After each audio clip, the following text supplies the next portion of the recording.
Bonjour, ici iPodTouch is a Pro et aujourd'hui je vais vous montrer comment préserver votre jailbreak untethered sur l'iOS 5 pour votre iPodTouch 3G, votre iPodTouch 4G, votre iPhone 3GS, votre iPhone 4 qui est actuellement, et même l'iPad 1 pardon, qui est actuellement jailbreaké sur l'iOS 5.0.1. Alors, vous savez, récemment, le jailbreak de pod 2G est sorti sur le 5.0.1. Mais maintenant, Apple vont sortir peut-être bientôt, on ne sait jamais, un nouveau firmware pour combler cette faille. Fait que c'est bien important que si vous n'avez pas préservé, vous n'avez pas sauvegardé vos signatures SSH, ça s'appelle, pour ceux qui ne savent pas c'est quoi, je vais vous l'expliquer.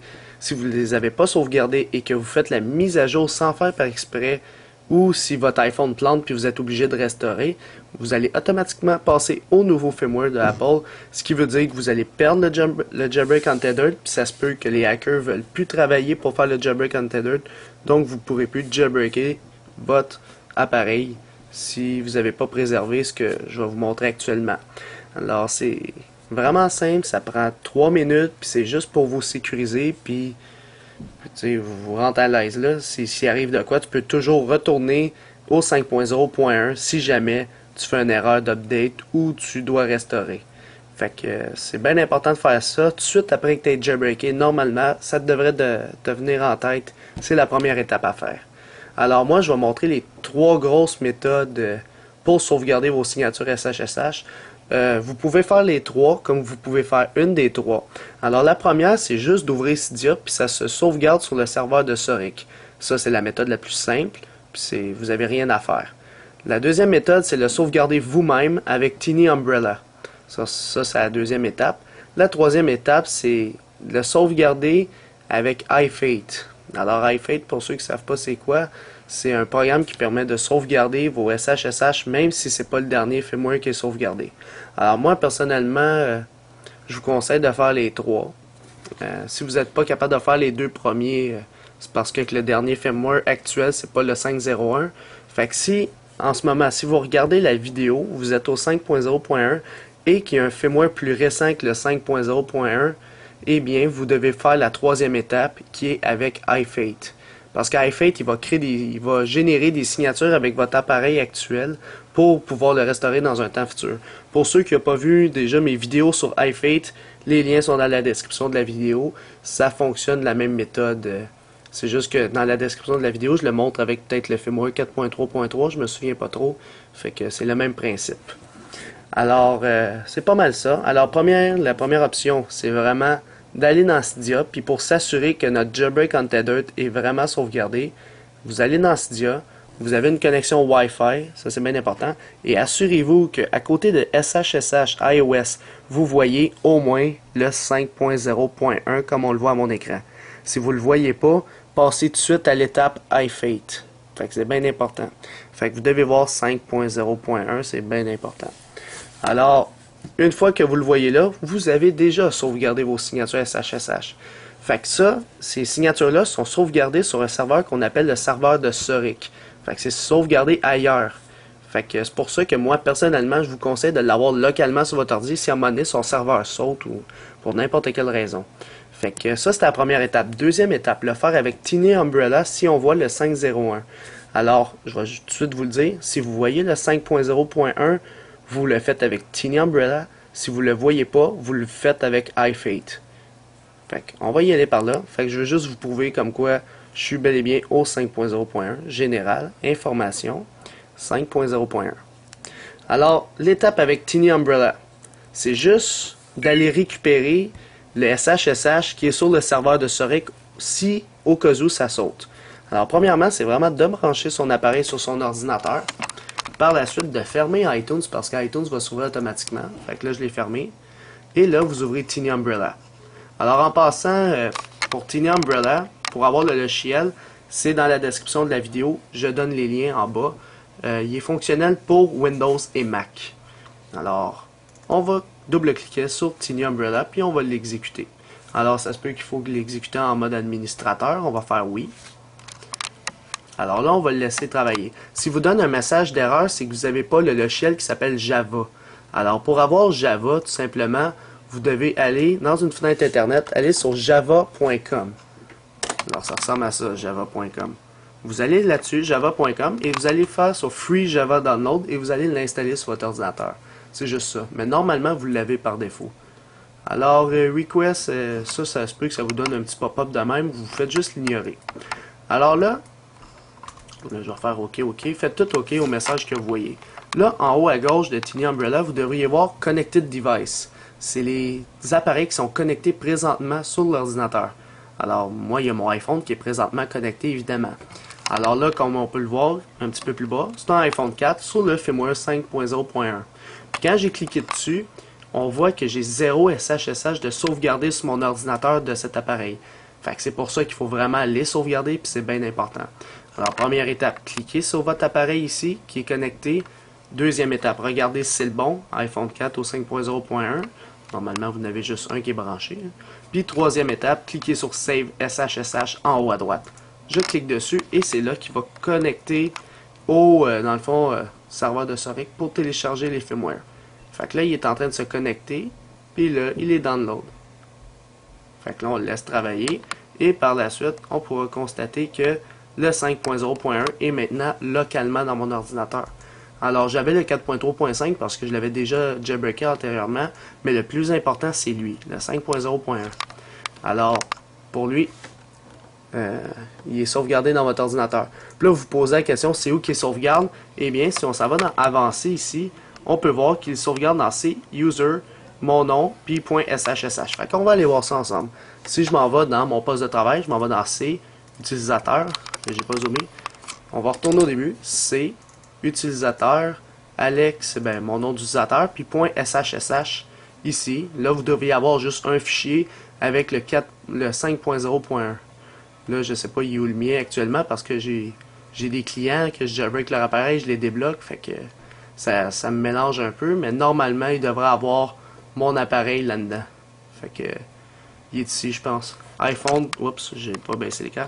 C'est ça ma signature SHSH. Fait que ce fichier-là, c'est un fichier vraiment important si vous voulez downgrader dans un temps futur si vous faites un accident. Alors ça, c'est correct. Puis en passant, une signature SHSH fonctionne pour seulement votre appareil et pas pour celui d'un autre. Fait que tu peux pas prendre celui d'un autre pour downgrader ton appareil. C'est vraiment le tien, il est propre au tien, il est propre à ces specs-là. Il est fait pour le tien. Fait que ça, c'est pour la méthode Tiny Umbrella. Si vous n'avez pas le 5.0.1 ou c'est pas le dernier firmware actuel, c'est là que iFate rentre en jeu. Alors iFate, lui, ce qu'il fait, c'est fait par iSnow, le créateur de Snowbreeze, il génère des signatures SHSH depuis votre appareil. Fait que c'est ça qui est le fun avec cette... Moi, personnellement, si vous avez la possibilité de faire les deux, faites les deux. Parce que si dans un temps futur, tu downgrades et ça marche pas, essaye avec l'autre, ça devrait marcher. Moi, personnellement, iFate, je l'aime bien. Fait que depuis la version 1.4.1, qui est la version actuelle de iFate, le 5.0.1 est supporté. Alors, dans la description de la vidéo, encore une fois, il y a le logiciel iFate que vous pouvez télécharger pour Windows. Alors, lui, il va venir dans un fichier zip, un fichier compressé. Tout ce qu'il faut faire, c'est un clic droit et faire décompresser ou extraire. Une fois le fichier décompressé, il va donner un dossier. On n'a plus besoin du fichier compressé, on peut le supprimer. Et là, ça va nous donner un dossier. Si je m'en vais dedans, il y aura un fichier qui s'appelle iFate version 1.4.1.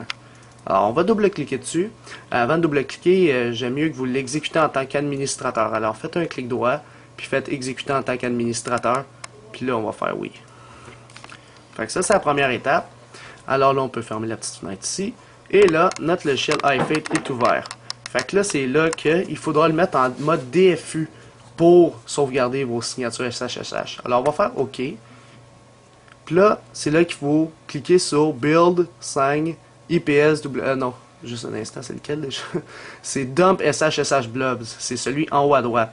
Alors, DUMP SHSH Blobs. Dans le fond, ce qu'on veut faire, c'est générer un SHSH depuis notre appareil. Fait qu'on va cliquer dessus. Alors ici, ça vous donne toutes les compatibilités du 3.x.x au 4.0x, au 4.1, 4.2.1 jusqu'au 5.0.1. Alors ça fonctionne pour l'Apple TV, iPad 1, iPhone 3GS, iPhone 4. Fait que moi, j'étais avec un iPhone 4 au 5.0.1. Donc, ça va fonctionner. Alors là, on va faire Proceed, qui veut dire continuer en anglais. Puis là, ça vous dit merci à toutes ces personnes-là. C'est bon, on va faire Let's Go. Puis là, ils vont vous poser la question, est-ce que vous le faites sur un Apple 2, un Apple TV version 2? Là, je dis non. Là, c'est là qu'il faut le mettre en mode DFU. Vous savez tout comment le mettre en DFU. Premièrement, je vais juste tasser ma caméra un petit peu.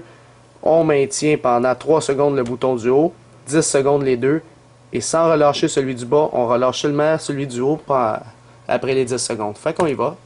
Alors, dans 5, 4, 3, 2, 1, on maintient 3 secondes. Ces étapes sont un peu fuckées au gars. Fait que le but, c'est vraiment de maintenir les deux 10 secondes de temps. Là, moi, j'étais un petit peu décalé. 10. Et là, je maintiens seulement le bas jusqu'à temps que iFate le détecte. Si ça n'a pas fonctionné, il faut que vous recommencez jusqu'à temps que vous voyez un genre d'aigle avec un iPhone plus les affaires. Fait que là, il va commencer à travailler. Puis là, ça va y prendre du temps quand même. Fait que là, il va checker sur l'iPhone 4. Il va commencer à le mettre en mode DFU. Ça se peut si c'est la première fois que vous faites le iFate, ça plante. Fait que vous avez juste à le refaire une deuxième fois parce que des fois, il va vous installer des drivers. Puis en faisant ça, il attend trop longtemps. Fait qu'il pense que l'iPhone a gelé. Fait que le programme va arrêter. Fait que c'est vraiment important, si ça vous donne des messages d'erreur, faites OK, puis vous recommencez une deuxième fois. Fait que là, il va se servir de Green Poison pour aller récupérer les signatures SSH. Puis à gauche, il doit tout compléter ces étapes-là pour générer votre signature. Fait que moi, je vais le laisser travailler. Je vais pas rester de sa vidéo. Ça va prendre quand même un bon 5 à 10 minutes. Fait que je vais le laisser travailler. Puis dès que ça va être terminé de votre côté, refaites play à la vidéo. Alors, une fois que tout sera complété, il y aura une nouvelle fenêtre qui va nous dire d'enregistrer un fichier, qui est ce long fichier-là qui finit par .ifate. Fait que vous devez le sauvegarder à quelque part de précieux sur votre ordinateur. Alors moi, je vais le mettre sur le bureau pour la vidéo, puis là, je fais enregistrer. Puis là, il va commencer à travailler, et votre iPhone va redémarrer en passant. Là, ici, ça va vous dire iFate est terminé de sauvegarder vos signatures SSH. Fait que vraiment, le garder à une place précieuse, blablabla, et voilà. Fait que là, on a sauvegardé notre signature SSH, on n'a plus besoin d'iFate. Alors, vous pouvez garder iFate parce que la prochaine fois que vous en aurez besoin, c'est quand vous avez fait l'erreur d'updater vers un nouveau firmware, vous n'avez plus de Jailbreak Untethered et vous voulez downgrader à la version que vous avez sauvegardé votre signature SSH. C'est ça qu'il faut comprendre. Fait que la version que j'ai sauvegardé ma signature SSH avec iFate, c'est la version 5.0.1, on le voit ici. Fait que c'est, admettons que j'update à la 5.1, on va dire par exemple. Puis je veux revenir à la 5.0.1, mais ça va être avec ce fichier-là que ça va être ta seule chance. Ou le fichier que vous avez fait par Tiny Umbrella, ça dépend. Fait que si vous l'avez en double, c'est bon, vous avez deux encryptions différentes. Puis vous êtes maintenant sauvegardé, mais vous n'êtes pas sauvegardé, mais vous êtes en toute sécurité pour un Jailbreak Untethered sur l'iOS 5 au moins. Fait que c'est pas mal ça que je voulais vous montrer dans la vidéo. C'est bien important de le faire si vous tenez au jailbreak, si vous aimez ça, puis si vous voulez le garder à vie. Fait que c'est pas plus compliqué sur ces deux logiciels-là, très simple à utiliser. Puis sur ce, bonne fin de journée. C'est la fin de la vidéo. Visitez mon site internet www.ipodtouchesupro.com. N'oubliez pas de vous abonner à ma chaîne YouTube en cliquant sur s'abonner en haut à gauche. Et aussi, abonnez-vous à mon Twitter pour me suivre sur Twitter. Et aimez la page Facebook iPodTouchesUpPro officielle. Tous les liens sont dans la description de la vidéo. Alors c'est ça, c'était iPodTouchesUpPro. Merci.